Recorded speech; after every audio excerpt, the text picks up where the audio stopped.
Okay, so just want to make sure I answer this question pertaining to the static friction. So this is the equation that you would use for the maximum amount of static friction posed on an object. And these are just some standard coefficients, 0.5 and 0.2, or just some numbers that were applicable to this particular problem. If you're using a simulation, these two numbers come up.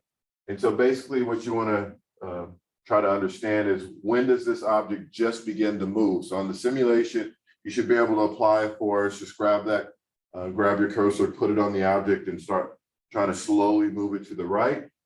And if the applied force, that force that you're pushing, is equal to this static friction, then the object is not going to move.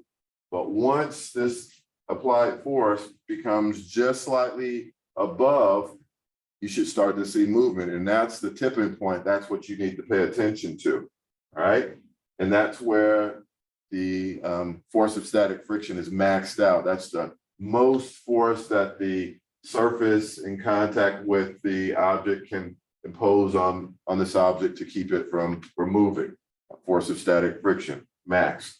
Now, anything less than that, it's still going to impose a force. So again, if this is my object, then I apply, let's just say 10 newtons of force to the right, the object is going to apply the same amount to me that I'm pushing. So I'm going to push it 10 newtons, it's going to push back with 10 newtons. Okay. Okay, so really what you want to do is you want to approximate the maximum amount of static friction that's going to get this thing to move. And so let's say, for example, that you apply 500 newtons of force, and right at that 500 Newton force, the object begins to move. So you're gonna have to kind of make an approximation. Maybe you say it's 499, maybe your partner says it's 501 newtons. Okay, so maybe you come to a compromise and just say 500. All right, so that's the tipping point.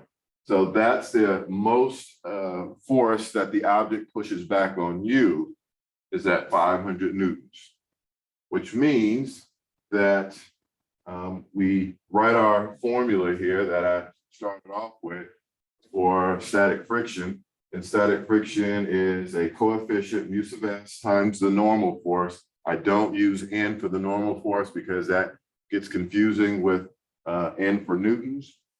And so if I put 0.5 in there for mu sub s in this part of the equation and solve it, you can see that I can solve this simply for my normal force, F sub n. That's that upward force. That's what the ground is imposing on the object, and the object is imposing a weight downward. We call it W, equal and opposite. So it's the same amount.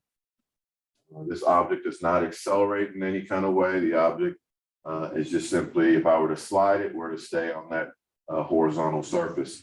And then we could use some equations to solve for the mass. Okay, I hope that helps.